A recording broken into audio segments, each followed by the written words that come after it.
오늘은 성령 강림 주일입니다.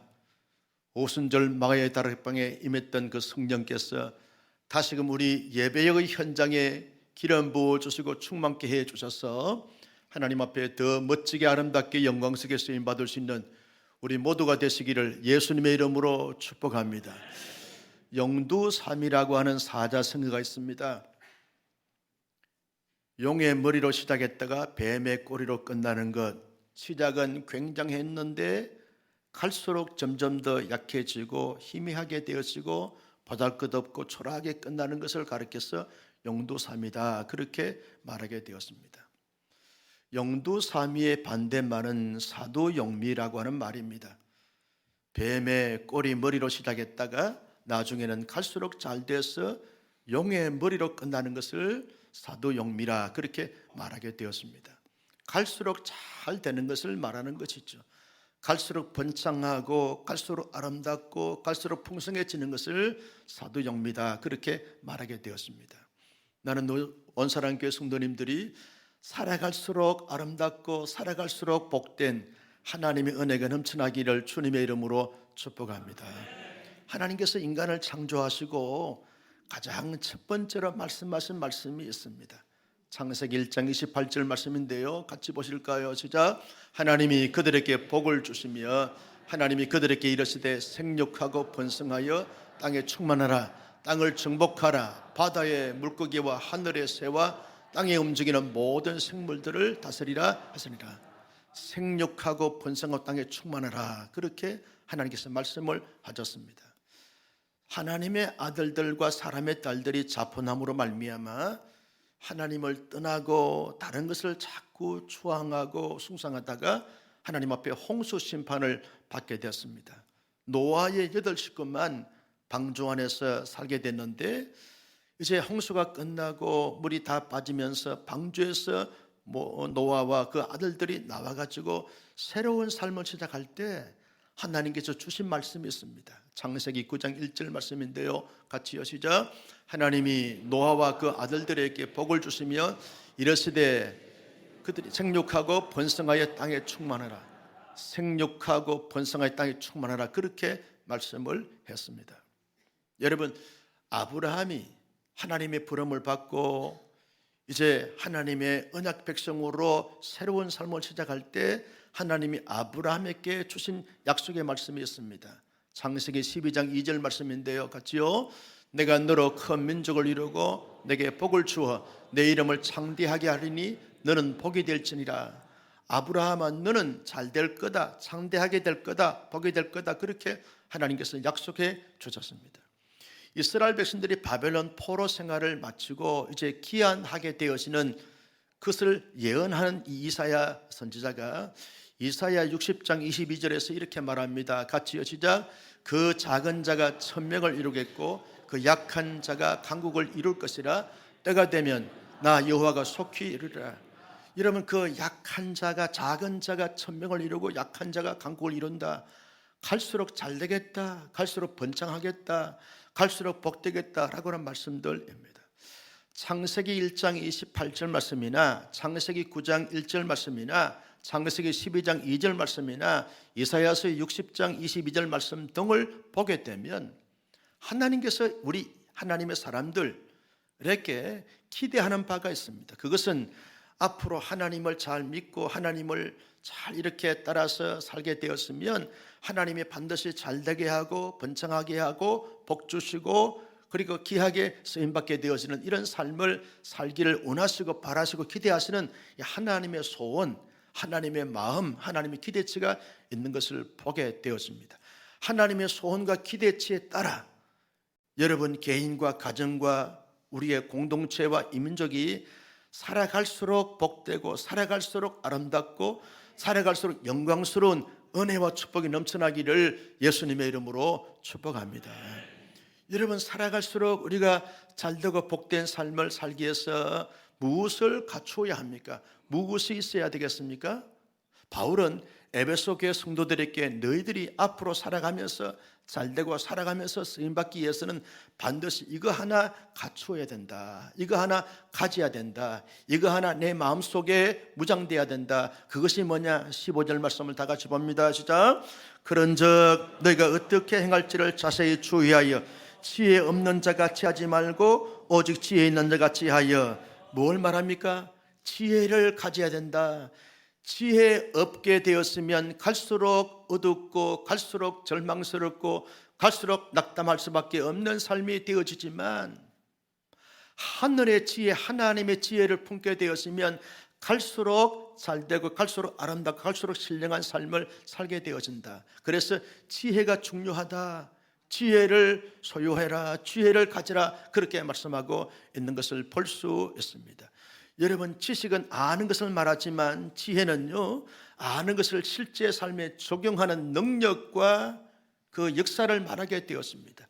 아무리 많은 것을 알아도 실제 삶에서 잘 적용하면서 보다 효과적으로 효율적으로 살아내는 것, 이것이 없게 되었으면 잘 될 수가 없게 되는 것이죠. 살아갈수록 절망스러움을 가질 수밖에 없는 것입니다. 그래서 지혜를 가지라, 그렇게 말씀해 주고 있습니다. 여러분, 하늘의 지혜, 하나님의 지혜가 얼마나 하나님의 사람들에게 필요하고 중요한지 모릅니다. 예수님께서 마태복음 7장 24절 이하의 말씀에 보면 비유를 들어서 이렇게 말했습니다. 두 사람이 있는데 어떤 사람은 반석 위에 집을 짓습니다. 어떤 사람은 모래 위에 집을 짓습니다. 바람이 불거나 창수가 나지 않게 되었으면 전혀 이렇게 문제가 없습니다. 차이가 없습니다. 언제나 반석 위에 세워진 집이나 모래 위에 세운 집은 그 집 그 자체로 그대로 이렇게 뽐을 내고 있는 것입니다. 그러나 바람이 불고 창수가 나고 그리고 여러 가지 많은 그 비가 내리게 되었으면, 여러분, 반석 위에 있는 집은 그대로 버티고 있습니다. 오히려 더 여러분, 바람이 불고 비가 내리게 되었으면 깨끗하게 청소가 되니까 더 빛나게 되었습니다. 그러나 여러분, 모래 위에 지은 집은 바람이 불고 창소가 나고 하게 되었으면 완전히 이 모래가 다 썰려 나가면서 집이 무너지게 되어지고 파괴가 되었습니다. 지혜로운 사람은 반석 위에 지은 사람과 같기 때문에 살아갈수록 빛나는 것이죠.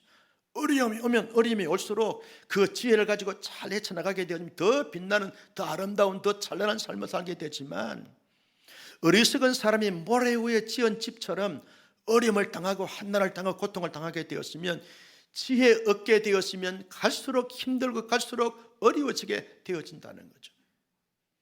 여러분, 우리가 잘 아는 요셉을 보면 그의 인생이 얼마나 힘들게 어렵게 초라하게 초췌하게 시작이 됐습니까? 형들에게 인신매매가 되어서 장사꾼들에게 팔려서 노예 신세가 됩니다. 10년 동안 주인을 잘 섬겼지만 억울하게 노명을 뒤집어서서 감옥살이 합니다. 감옥에 다녀갔는데 여러분, 술 맡은 간원장이 배신하고 배반하고 잊어버리고, 그러므로 말미암아 이렇게 요셉은 정말 앞날과 장래 길이 보이지 않는 가운데 있었습니다. 그런데 지혜의 영이신 하나님이 요셉과 함께 하심으로 말미암아 팔려가도 당당하게 모든 것을 감당해 갑니다. 억울한 일을 당해도 감옥살이에서 원망불평하지 않습니다. 잘 버텨내고 살아내고 이겨냅니다. 결국은 애굽의 총리가 되어서 고대 건동의 모든 사람들이 요셉의 이 정책으로 말미암아 7년 풍년 때 7년 흉년을 대비하여 모든 고대 건동의 사람들이 먹고 살 수 있는 생존하게 되어지는 축복의 통로가 되고 희망의 등불이 됐습니다. 요셉의 전략이 아닙니다. 요셉의 인격이 아닙니다. 요셉의 감각이 아닙니다. 지혜의 영이신 하나님이 요셉과 함께 하심으로 말미암아 요셉이 그렇게 쓰임받게 된 줄로 믿었으면 아멘. 여러분, 솔로몬이요 처음 왕이 되고자 할 때 그때 자기의 배다른 형님이 스스로 왕이 돼가지고 차지하고 있었어요. 그런데 그렇게 어렵게 시작이 됐습니다. 그런데도 하나님께서 이 솔로몬에게 지혜를 주심으로 말미암아 그는 최고의 지혜자가 되어졌습니다. 지혜하면 솔로몬, 지혜의 대명사가 솔로몬 아닙니까? 솔로몬의 대명사가 지혜입니다. 하늘의 지혜가 임하니까 얼마나 나라를 안정되게 부강하게 이렇게 존귀하게 쓰임받을 수 있는 모든 열국의 왕들에게 존경의 대상이 되고 선망의 대상이 된 이런 왕이 됐는지 모릅니다. 솔로몬이 똑똑해서가 아닙니다. 하늘의 지혜가 솔로몬에게 임했을 때 그와 같은 역사가 나타나게 된 것을 볼 수 있습니다. 그러므로 아무리 힘들고 복잡하고 어려운 세상을 살아간다 할지라도 저와 여러분들에게 하나님의 지혜, 하늘의 지혜가 임하게 되었으면 세상이 감당할 수 없는 능력자가 되어지고 살아갈수록 빛나는 삶을 살게 될 줄로 믿었으면 아멘. 자, 그렇다면 하나님의 지혜를 어떻게 우리가 얻을 수 있는가, 가질 수 있는가, 소유할 수 있는가 하는 것이 문제가 되지 않겠습니까? 바울은 에베소 교회 성도들에게 어떻게 해야 하나님의 지혜, 하늘의 지혜를 가질 수 있는가 16절 말씀에서 이렇게 말합니다. 같이요, 시작. 세월을 아끼라, 때가 악하니라. 세월을 아끼라는 거예요. 이 말이 무슨 말입니까? 여러분, 지혜를 갖기 위해서는 시간을 잘 사용하고 시간을 아껴서 그 시간을 아주 알차게 잘 보내라는 거예요. 여러분, 영적으로 무장하는 시간을 잘 가지고, 지적으로 무장하는 시간을 잘 가지고, 건강을 잘 무장하는 시간을 가지고, 관계를 잘 가질 수 있는 시간을 잘 가지고, 그리고 현실을 살면서 미래를 잘 열어갈 수 있는 만반의 준비를 갖추는 그 시간을 잘 가지라는 거예요. 시간 활용을 잘하게 되었으면 살아갈수록 지혜로운 자가 되었습니다. 그런데 어리석은 사람들은 시간을 아무렇게나 낭비하고 맙니다.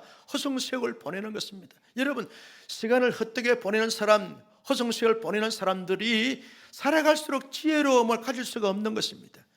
여러분, 지혜로운 사람은요, 시간을 잘 아끼면서 마치 돈을 주고 시간을 산 것처럼 시간을 잘 아끼다 보면 그 시간에 차곡차곡 쌓여서 잘 준비하고 무장하다 보면 여러분, 세상에 감당할 수 없는 탁월한 지혜, 뛰어난 지혜, 영특함이 생기게 되어지는 것을 볼 수 있습니다. 시간을 잘 사용하라는 것이죠. 통일한 이 24시간을 사람들에게 줬는데 어떤 사람들은 24시간의 효과와 효율을 그대로 내는 사람이 있는가 하면 어떤 사람은 12시간밖에 시간 활용을 하지 못하는 사람처럼 살아가는 사람들이 있습니다. 24시간을 최대한 활용하는 사람과 24시간을 주었는데 헛된 시간은 소비하다 보니까 12시간밖에 활용하지 못해요. 살아갈수록 차이가 나는 것이죠. 그래서 시간을 잘 사용하고 선정하다 보면 하늘의 지혜를 가지라는 것입니다. 여러분, 성경 읽을 때 시간을 투자해야 됩니다. 예배할 때 시간을 투자해야 되는 거죠. 말씀을 훈련받을 때 시간을 투자해야 되는 것이죠. 독서할 때 시간을 투자해야 되는 것이죠. 그렇게 시간을 잘 관리하다 보면 남들보다 뛰어난 지식과 지혜를 가지게 되면서 감각을 가지고 멋있게 쓰임받게 되어진다는 거죠. 나는 우리 온사랑교회 성도님들에게 시간이 주어졌을 때 그 시간을 최대한 활용하고 선용하여서 살아갈수록 지혜가 뛰어나고 지혜가 탁월해지기를 예수님의 이름으로 축복합니다. 두 번째는 17절 말씀을 같이 볼까요? 시작. 그러므로 어리석은 자가 되지 말고 오직 주의 뜻이 무엇인가 이해하라. 여러분, 어리석은 사람들은 자기의 생각대로, 자기의 경험대로, 자기의 노하우대로, 자기의 열심대로, 자기의 열정대로, 자기의 본능대로, 자기의 욕망대로 살아가는 것입니다. 그러나 지혜로운 사람들은 하나님의 뜻이 무엇인가를 분별하는데 집중합니다. 노력합니다. 시간을 많이 투자합니다. 애를 쓰고, 그리고 하나님의 뜻을 발견하기를 힘쓰다 보니까 하나님의 뜻을 발견하게 되어지는 거죠.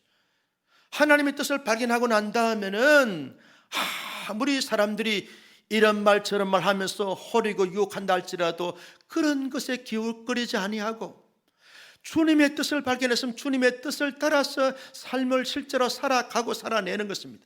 그렇게 가다 보면 여러분, 놀라운 하늘의 지혜가 주어지게 되어진다는 것입니다. 여러분, 우리가 가진 이 성경책은 지혜의 말씀인 줄로 동의하시면 아멘. 여기에 창세기부터 요한계시록까지 모든 말씀이 다 지혜입니다.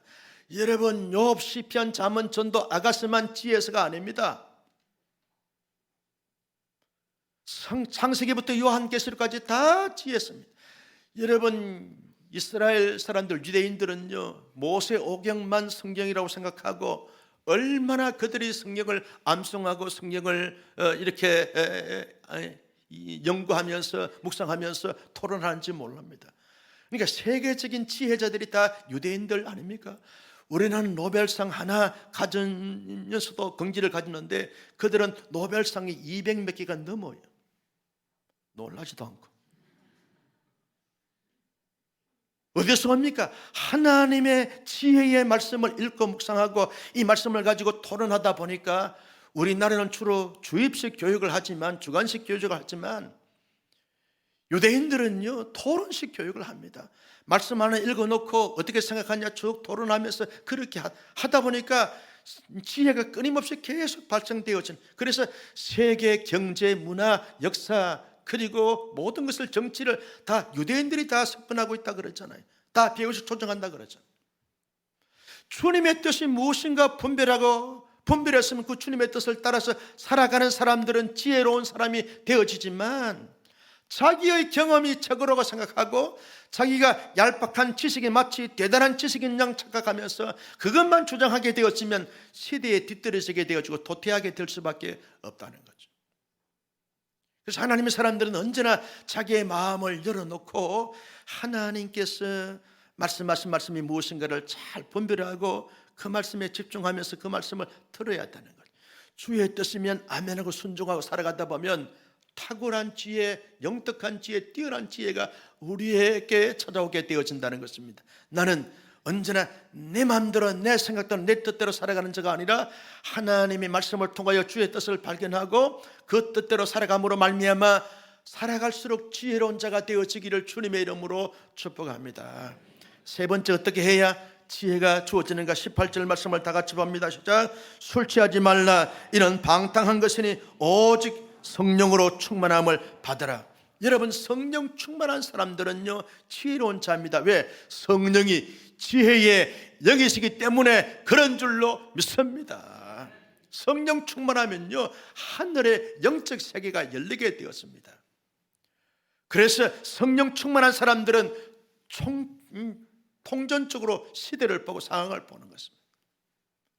전체적으로 보는 것입니다. 과거, 현재, 미래 전체, 영원 전부터 영원까지의 영원한 세계를 보게 되어지는 영적 안목을 가지게 되어지는 거죠. 영안이 열리게 되어지는 것입니다. 영적 세계의 관점에서 현실을 보니까 현실 자체가 다 보이게 됩니다. 여러분, 비행기 타고 이렇게 가다 보면 여러분, 서울이 조그만합니다.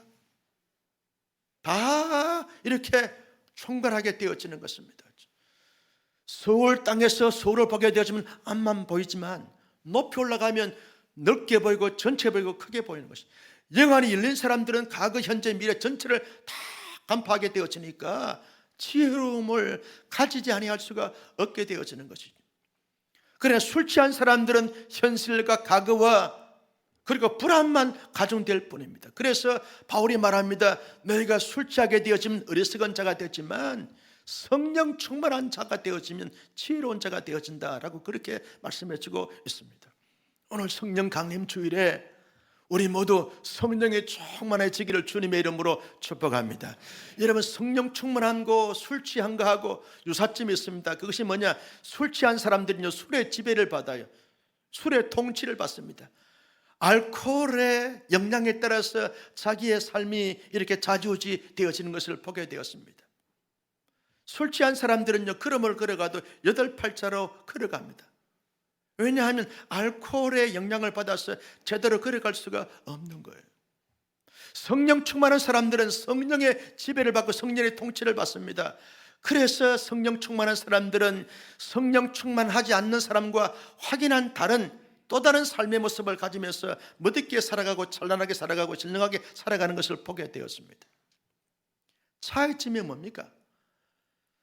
술 취한 사람들은 술에 찌들어서 살기 때문에 술은요 먹으면 정신이 몽롱하게 되어지고 희미하게 되어지는 거예요. 판단력이 흐르게 되어지는 거예요. 제정신이 아니고 알코올의 영향을 받다 보니까 실현하게 되어지고 실수하게 되어지는 것이죠.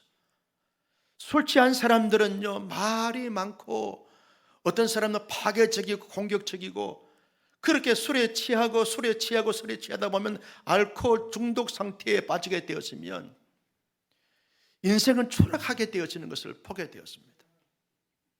제가 알코올 중독에 걸린 사람을 알고 있었는데 이분이 이제 세상을 떠났습니다만 그분에겐 아들이 둘이 있었어요. 딸이 하나 있었고, 그 아들 둘과 딸 한 분이 자기 아버지가 알코올 중독을 빠져가지고 말이야 매일 저녁에 술을 먹는 거예요. 소주 대병을 줄로 세워놓고 술만 먹으니까 여러분 온몸이 뼈만 남았지. 그러면서 밤새도록 소리를 지릅니다. 그 이웃집 동네 분들이 이사갈 정도로 견디지 못하고 살 수가 없는 거예요. 그리고 닥치는 대로 던지는 것입니다. 그 자녀들이 얼마나 아버지로 하여금 상처와 아픔과 고통을 당했는지 말할 수가 없다는 거예요. 지금도 그 아버지를 생각하면 자녀들이 너무너무 치가 떨릴 정도로 알코올 중독은 그렇게 상처와 아픔과 고통을 주는 거예요. 그러나 여러분, 성령 충만한 사람들은 그렇지 않습니다. 언제나 마음의 평강과 자유와 기쁨이 넘칩니다. 행복합니다. 미소 짓습니다. 여유가 있습니다. 그러면서 성령 충만한 사람들은 자기를 잘 관리하고 다른 사람들을 위로하고 격려합니다. 성령 충만한 사람들은 성령의 9가지 열매를 맺습니다. 사랑과 희락과 화평과 오래 참음과 자비와 양성과 충성과 온유의 절제를 맺으면서 모든 사람들에게 복되게 합니다. 모든 사람들에게 희망의 등불이 되고 축복의 통로가 되었습니다. 그래서 바울이 말하기를 어리석은 사람은 술 취하며 세상에 중독되어 살지만 지혜로운 사람은 성령 충만한 사람이 되어지는 것이다. 성령 충만한 사람들은 지혜로운 사람이 되어지는 것이다. 나는 그래서 우리 온사랑교회 성도님들이 성령 충만함을 받을 수 있기를 주님의 이름으로 축복합니다. 에베소 5장 18절에 술 취하지 말라 이는 방탕한 것이니 방탕한 삶을 살기 위해서는 술 취하지만 오직 성령의 충만함을 받으라 라고 이 말씀은 4가지 분사형을 갖고 있는데 하나는 명령형으로 되어 있다는 거예요. 하나님께서 하나님의 사람이 명령합니다. 너희들이 술 취하지 말고 세상에 취하지 말고 오직 성령의 충만함을 받으라 명령하고 있다는 거예요. 그리고 수동태로 되었습니다. 하나님이 주시면 누구든지 받을 수 있다는 거예요. 이것은 복수 형태로 되었습니다. 모든 사람들이 다 받아야 하는 것이죠. 그리고 이건 현재 시제로 되었습니다. 현재 시제로 되었어요. 지금 받아야 한다는 거예요. 지금 내일 아침부터 새벽 기도하면서 받는 것이 아니라 지금 현재 산부 예배에 성령 충만함을 받아야 할 줄로 믿었으면 아멘. 나는 우리 온사랑교회 모든 성도님들이 신앙의 연주를 떠나서 직분을 허락되는 지금 현재 내가 이 자리에서 하나님이 주시고자 하시는 그 성령을 받아 누릴 수 있기를 예수님의 이름으로 축원합니다. 성령 충만 받아야 하늘의 지혜를 가지게 되어지고 이 땅에서 지혜롭게 살아갈수록 빛나는 삶을, 아름다운 삶을, 신령한 삶을 살 수 있게 되어지는 것입니다. 여러분, 마태복음, 마가복음, 누가복음, 요한복음에 나오는 제자들을 보십시오. 성령 충만 받지 못했을 때 예수님이 그렇게 가르침을 받았음에도 불구하고 그들은 실수합니다. 하나님의 뜻을, 예수님의 의도를 파악하지 못합니다. 결국은 예수님 십자가 실 때 다 배신하고 도망을 쳤습니다. 요한만 남아 있었어요. 다 도망을 가고 배신했습니다. 그런데 사도행전 2장의 오순절 성령 강림 사건 때 120문도들, 이 11사도들까지 다 합치면 120명이 함께 모여가지고 여러분 성령의 충만함을 받았어요. 성령 충만 받으니 그들의 내면 세계가 달라졌습니다. 불안과 초조와 염려 속에서 마음의 평강과 자유함을 갖습니다. 자신들의 삶의 이유와 삶의 목적이 뭔가를 분명히 깨닫습니다. 어떻게 살아야 될 삶의 방식을 깨닫습니다. 삶의 기준과 태도와 모습을 바꿉니다. 그래서 하나님의 기쁨을 위해서 그리스도의 주신 복음적 사명을 위해서 그렇게 살다 보니까 여러분, 저 50만 원 도마 같은 사람도 인도까지 가서 복음을 전하고 순교의 제물이 되어졌어요. 최초의 순교자 야고보는요, 복음을 전가하다가 순교자가 되어졌어요. 모든 사람들이 다 성령 충만 받은 사람들은 하나님의 나라의 부흥의 불씨가 되고 영적 치유와 회복의 여러분 거성들이 되어졌던 것을 볼 수 있습니다. 그래서 오늘 현대를 살아가는 이 신시대에 불안하고 초조하고 두렵고 위축되고 불확실한 이 시대를 살아가면서 우리에게 정말 필요한 것이 뭐냐? 성령 충만 받아야 할 줄로 믿었으면 아멘. 나는 삼부 예배 드리는 가운데, 말씀 듣는 가운데, 찬양하는 가운데, 기도하는 가운데 성령이여 충만하게 임하여 주시옵소서. 성령 충만한 이 한 예배 시간이 되기를 주님의 이름으로 축복합니다. 여러분, 성령 충만 받았느냐 받지 못했느냐 어떻게 알 수 있는가? 내가 지금 성령 충만한 가운데 살아가고 있는가 그렇지 않는가? 어떤 차이가 있는가? 세 가지 차이가 있다는 거예요. 첫째는 19절 말씀을 다 같이 봅니다. 시작. 시와 찬송과 신령한 노래들로 서로 화답하며 너희의 마음으로 주께 노래하며 찬송하며. 여러분, 성령 충만하면요, 자기의 내면에서 정말 진정성을 담고 진심으로 하나님을 찬양하고 하나님을 노래하고 하나님을 경배하기에 열정과 열심을 갖습니다.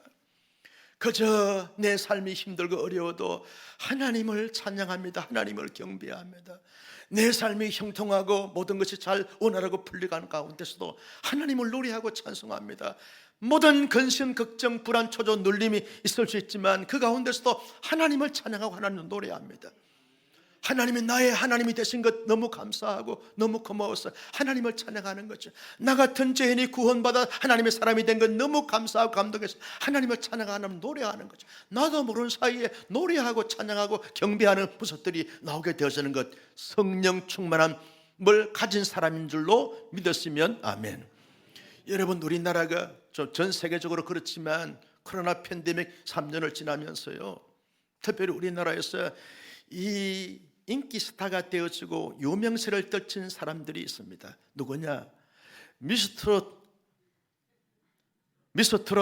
해가지고 여러분, 이 트롯 가수들이 배출되어지면서 그분들은요 아주 일약 인기 스타가 되고 엄청난 재물을 얻게 되어지고 명예를 얻게 되어지고 인기를 얻게 되어졌어요. 대표적으로 임영웅, 김호중, 이찬원 목사님 텔레비만 봤나요? 이런 사람들은 일약 영웅이 되고 스타가 됐어요. 전 세계적으로 알려지게 되어졌습니다. 많은 국민들이 이 코로나 팬데믹을 통해서 제한된 삶을 살다 보니까 마음이 불안하고 초조하고 위축되고 우울했는데 이분들이 텔레비에 나가지고 노래를 부르면서 국민들의 마음을 만지고 터치를 해준 거예요. 힐링이 됐어요. 그래서 그 노래 들으면서 울고 자기의 인생을 뒤돌아보면서 어떤 사람은요 병이 나았다는 거예요. 그 사람들의 노래를 들으면서 병이 나았다는 거예요. 행복했더라는 거예요. 그래서 강팬, 열팬들이 생겨가지고 이분들이 미국 가면 미국 따라가고 이분들이 부산 가면 부산 따라가고 이런 사람들이 있어요. 조금 생각해 봐야 되지만 여러분, 그만큼 그 노래가 주는 영향력이 대단하다는 거예요. 그런데 하물며 인간이 만든 노래, 감정을 호소하는 노래, 정서를 잘 이렇게 헤아려 주는 노래를 불러도 사람들이 그렇게 치유가 되고 힐링이 되거늘 만능의 왕 되신 하나님을 찬양하며 노래하고 경배하는 것, 이건 성령 충만한 사람들의 삶의 어떤 드러나는 표시고 모습이라는 것이죠. 나는 우리 온사랑교회 성도님들이 성령 충만하여 늘 하나님을 노래하고 찬송하고 경배하고 찬미하는 은혜가 있을 수 있기를 주님의 이름으로 축복합니다. 여러분, 산책을 해도요 주님의 은혜 생각하면서 찬양을 부르면서 산책해 보십시오. 영육간에 강건해집니다. 여러분, 운전을 하면서도 여러분 다른 거 이렇게 듣거나 것이 좋지만 그러나 더 좋은 것은요 찬양을 들으면서 찬양을 함께 부르면서 가보십시오. 하나님이 안전하게 잘 지켜주실 줄로 믿습니다. 여러분, 함께 그래서 예배를 드리면서도 찬양단, 성가대, 간연악단 이렇게 세워서 함께 찬양하는 것 아니겠습니까? 여러분, 그래서 이 찬양단과 이 호산나 성가대, 간연악단은 다 영육간의 복을 받을 거예요. 아멘 소리가 그 정도 가지고는 좀 할렐루야. 여러분, 찬양하는 거죠. 한 주간 내내 힘들기 때문에 찬양하는 거예요. 기쁘기 때문에 찬양하는 거예요. 막막하기 때문에 찬양하는 거예요. 염려가 되기 때문에 찬양하는 거예요. 찬양, 경배, 영광 올려드리다 보면 여러분 성령 충만하게 되어지고 성령 충만하면 하나님을 찬양하게 되어 있습니다. 나는 우리 온사랑교회 성도님들이 뭐 세상 노래도 부를 수 있겠지만 그러나 초월하여 하나님을 찬양하고 하나님을 경배하고 하나님을 노래할 수 있는 은혜가 있을 수 있기를 주님의 이름으로 축복합니다. 성령 충만한 사람들은 어떤 사람들인가? 20절 말씀을 다 같이 봅니다. 시작. 범사에 우리 주 예수 그리스도의 이름으로 항상. 성령 충만한 사람들의 특징이 뭐냐? 항상 감사하는 거예요. 항상 감사하는 거예요. 무엇 때문에 감사합니까? 내가 건강하기 때문에, 내가 마음먹은 대로, 꿈을 꾼 대로, 비전을 세운 대로, 계획 세운 대로 다 이루어졌기 때문에, 사람들이 나를 다 좋아하고 인정하기 때문에, 존중하기 때문에, 그리고 내가 투자한 대로 성과가 몇 배가 이렇게 났기 때문에, 그것 때문에, 만세가 형통하기 때문에, 많은 사람들이 나를 찾아오고 나에게 도움이 되기 때문에, 이것 때문에 여러분 감사한 것이 아닙니다. 가정이 편하기 때문에, 자녀들이 잘 되기 때문에, 이것 때문에 감사한 것이 아닙니다. 오늘 말씀에 보니까 범사에 우리 주 예수 그리스도의 이름으로 항상 아버지 하나님께 감사하고, 하나님 아버지가 나의 아버지가 되시고, 성부 하나님 나의 하나님이 되시고, 성자 예수님 나의 구세주가 되시고, 성령 하나님 나의 보혜사가 되시고, 성부 성자 성령 하나님이 나를 구원하기 위해서 계획 세우시고, 예수님이 이루어 주시고, 성령님이 보증해 주시고, 이를 쳐 주셔서 하나님의 존귀한 사람이 되어지고, 지금도 나 같은 사람이 뭔데 하나님의 보좌 우편에서 예수님이 반납 불철주여 졸지도 주무지도 아니하시고, 예수님은 십자가 지시면서 온 인류를 대속해 주시는 것도 너무 큰 감사한데, 지금도 하나님의 보좌 우편에서 졸지도 주무시도 아니하는데 산부 예배에 조는 사람이 없습니다만, 그럼 되겠어요? 무엇이 간데 도대체 내가 뭔데? 내가 뭐 그렇게 잘났다고 대단한 사람이라고? 거룩하신 예수님께서 십자가의 희생제물이 되어준 것도 천만만만 감사한데, 우리의 이름을 불러가면서 일거수일투족을 다 헤아려 보시면서 우리를 위해서 중보하고 기도하시는 예수님 생각하면요, 모든 것을 초월하여 그저 하나님 감사합니다, 찬양합니다, 영광 돌립니다. 그래서 감사한 거예요. 감사한 거예요. 세상에 살면서 좀 오해를 받아도 그것 때문에 중리 산이 그렇게 말하지 않고 피곤하지 않습니다. 하나님이 나의 편이 되시고 나를 지지하시고 도우시는데 그걸 인하여 감사한 거예요. 실패할 수도 있습니다. 그러나 하나님이 실패의 터널을 지나고 나면 하나님 나를 세우실 것을 기대하니까 그래도 감사한 거예요. 몸이 아파요. 그런데 하나님이 고쳐주실 것을 믿고 강건한 그때의 모습을 추억하면서 감사하겠다는 거예요. 그래서 범사에 감사하는 거예요. 여러분 아침에 일어나서 하나님 앞에 눈을 떠서 새한 날 시작하게 하신 하나님께 감사하고, 하루의 모든 삶을 마무리하면서 침소에 들 때 하나님 한날의 삶을 하나님이 도와주셔서 감사하고, 그렇게 살다 보면 첫날 만날 하나님 앞에 감사함으로 말미암아 하나님 앞에 성령 충만한 자의 모습으로 살아가게 되는 줄로 믿습니다. 여러분 성령 충만한 교회들은요 다 감사해요. 왜 3등만 못했냐 이거 따지지 않나요? 다 감사해요. 교회의 여러 지체들을 보면서 그저 감사한 거예요. 감사한 거예요. 여러분 성령 충만한 사람들은 주차장에 와서 왜 주차 관리를 이렇게 하냐 그렇게 따지지 않나요? 이 비가 오는 가운데서도 저 주차 안내하는 장로님 지사님들 보면서 그저 감사하는 거예요. 차를 늦게 빼도 식당에 가서 줄을 서도 원망불평하지 않아요. 성령 충만한 사람들은 모든 것이 감사한 거예요. 그런데 성령이 소멸되어진 사람은 모든 것이 짜증내고 원망하고 불평하고 불만을 토로하는 거예요. 성령 충만한 사람은 감사하지만 성령이 소멸된 사람들은 감사하지 못해요. 감사할 수가 없는 거예요. 나는 누리온 사랑교회가 성령 충만한 교회가 돼서 범사에 늘 언제나 감사가 넘쳐나는 감사의 꽃을 피우고 열매를 맺는 우리 교회가 되시기를 주님의 이름으로 축복합니다. 아이들 노래가 있잖아요. 아침에도 감사, 점심때도 감사, 저녁에도 감사, 하루 종일 감사, 1년 내내 감사, 평생토록 감사. 아멘도 안 하고 할렐루야. 이런 감사의 삶이 우리의 체질이 되고 우리의 습관이 되고 라이프 스타일이 될 수 있기를 예수님의 이름으로 축복합니다. 여러분, 성령 충만한 사람들은 어떻게 살아가는가? 21절 말씀을 다 같이 보겠습니다. 시작. 그리스도를 경외함으로 피차 복종하라. 여러분, 그리스도를 경외하면 사람이 말이죠, 좀 이렇게 타고난 기질이 강팍하고 좀 딱딱하고 그렇게 한 사람들, 야성의 기질이 있고 이런 사람들도 그리스도를 경외하다 보면 그리스도의 인격을 나의 인격으로 가져오게 됩니다. 그리스도의 인격은 뭡니까? 온유함과 겸손함이라는 거예요. 여러분, 그리스도를 경외하다 보면 온유함과 겸손함을 가집니다. 사람이 10년, 20년, 30년 믿으면요, 다 온순한 순한 양이 되어지는 거예요. 여러분, 예민하지 않습니다. 강팍하지 않습니다. 포악하지 않습니다. 예수 그리스도를 경외하다 보면 그리스도의 그 인격이 나의 인격이 돼서 온유함과 겸손함을 잘 가지게 되는 거예요. 그리스도를 경외하다 보면 우리의 얼굴에 미소 천사가 되는 거예요. 누구처럼? 여러분처럼. 여러분, 그리스도를 경외하다 보면 그리스도의 인격이 나의 인격이 되어져서 온유함과 겸손함이 차고도 넘치게 되었습니다. 그러면 온유함과 겸손함을 가지게 되어지면 하나님이 말씀하시면 아멘, 복종합니다. 그리스도가 마치 하나님의 뜻에 복종하듯이 그리스도의 말씀에 복종하는 삶을 살게 되어지는 거예요.